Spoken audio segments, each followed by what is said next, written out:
denke, Ihr Bericht hat Lust gemacht auf Hospizarbeit. Vielen Dank.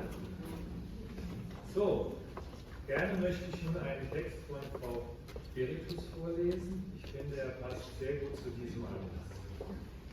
Liebe Gäste, 2025 ist das Jahr der Stimme. Und wie treffend ist das für uns? Die menschliche Stimme wurde zum Instrument des Jahres erhoben.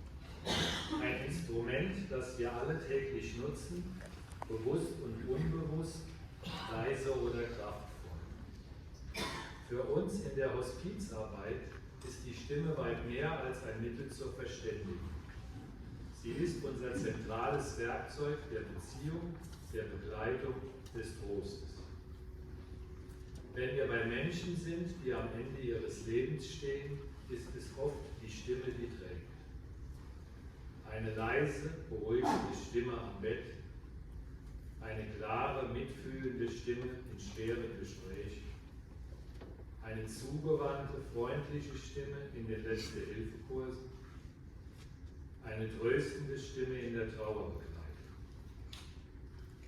Heute wollen wir unsere Stimmen bewusst erklingen lassen, mit einer Idee, die uns seit 30 Jahren in Ratingen verbindet.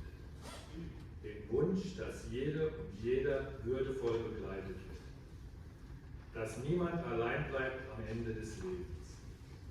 Und dass Zuhören oft wichtiger ist als Reden. Wir wünschen uns, dass unsere Stimmen aller Mitarbeiterinnen und Mitarbeiter gehört werden. Dass sie uns unsere Botschaft hinaustragen. Von Menschlichkeit, von Achtsamkeit, von der Kraft des Daseins.